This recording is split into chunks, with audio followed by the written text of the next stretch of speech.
Hello everyone, once again welcome to my YouTube channel. Peace be still. Before we go to our today's study, let us pray. Our Father in heaven, we thank you once again for extending our life, and we come before you once again, Lord, to seek your blessings, and please help us to understand what we're going to study. May your Holy Spirit instruct us. In Jesus' name we pray. Amen. My today's topic says kneel and fight. Kneel, K-N-E-E-L, kneeling down, like kneel, or being on our knees. Kneel and fight.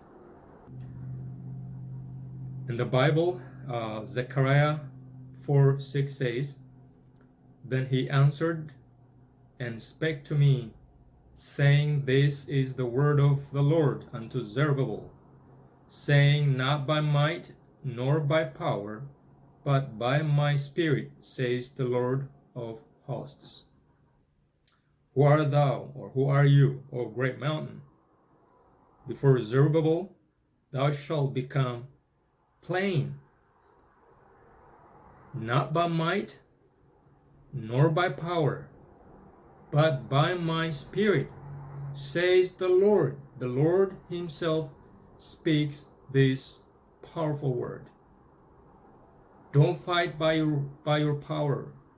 It's not by might nor by power, nor even by your wisdom or knowledge or talent or money, or call it whatever. There's so many ways to fight your life's battle, yeah?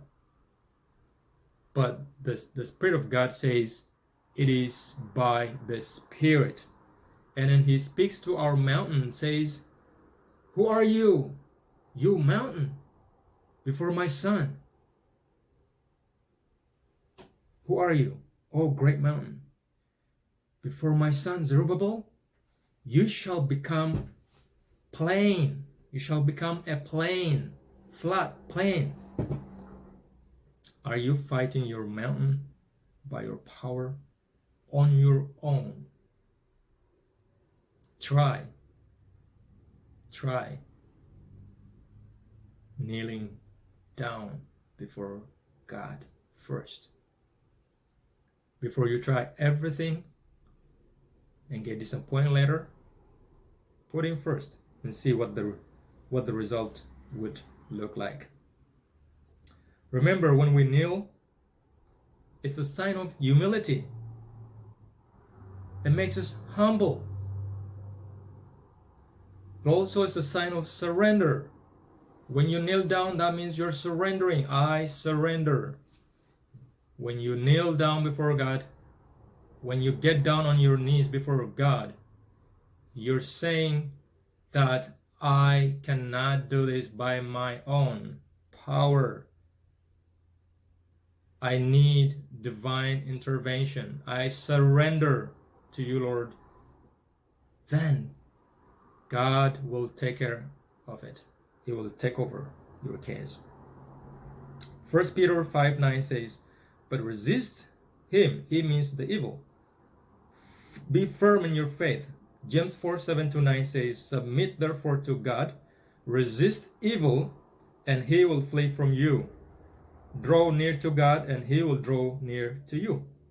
Both verses instruct us to actively resist evil through our persistent prayer.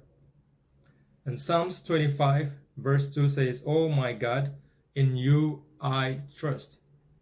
When you kneel down before God, you're saying that, "Lord, in you I trust."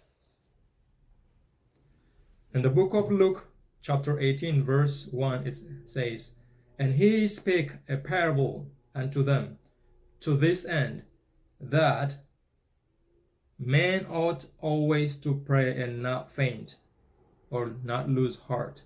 Jesus himself spoke this. You always ought to pray, not faint, without getting faint or losing heart. That's the instruction from Jesus. And our example, Jesus, He prayed. He prayed. If you read in Luke 22. In the book Ministry of Healing, page 512, this book was written in 1905. It says, we must live a twofold life, a life of thought and action, of silent prayer and earnest work. In other words, we cannot just pray without doing anything. We have to do our part, our fair share. God expects us to do things. Otherwise, if we just sit down and pray, fold our hands and pray, nothing will happen. On the book Steps to Christ, page 101, this book was written in 1911. It says, he who does nothing but pray will soon cease to pray. In other words, you don't do anything, you just pray. You don't do anything, you don't make any effort, you just pray. Then you will cease soon to pray. What do we learn from this lesson today? Prayer has a power. We need to learn to kneel down before we do anything, and then at the same time, and then make effort. We make effort, we pray while praying, make effort, and while making effort, we pray. They go both hand in hand. However, if you just do on your own and make your own effort, without prayer, without seeking God's help, you'll be disappointed.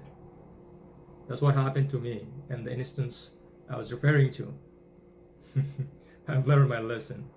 Every time I put God first, every time I humble myself before God and kneel down, always things come through because the Lord answers prayer. But every time I say, oh, I can do this by myself, and then I start to rush or just trust in my wisdom or knowledge or energy and whatever, call it whatever, and then the result will always be a disappointment, stress, anxiety, lack of peace.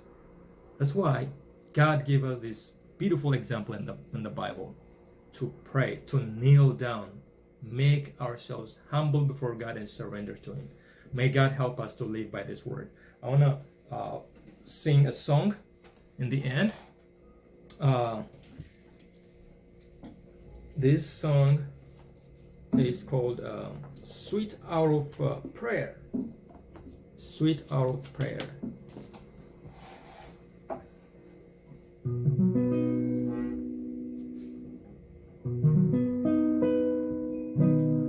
Sweet hour of prayer, sweet hour of prayer, that calls me from the world of care and bids me at my Father's throne, make all my wants and wishes known. In seasons of distress and grief, my soul has often found relief, and oft escaped the tempter's snare by the return. Sweet hour of prayer, sweet hour of prayer, sweet hour of prayer, the weak shall my petitions bear to Him whose truth and faithfulness engage the waiting soul to bless. And since He bids me seek His face, believe His word and trust His grace, I'll cast on Him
Father God, help us to spend time with you. Help us to get down on our knees and bring all our cares, all our worries, all our problems before you. Help us to not lean upon our understanding or upon our strength, because you're the only source of power. Without you, we can do nothing. Help us to be humble, teachable. Give us the heart of humility and a heart that surrenders to your way and your will and your word. Bless us with this word. In Jesus' name we pray. Amen. May God bless you all. And please share this word of hope and encouragement with your friends and others. God bless you. Thank you.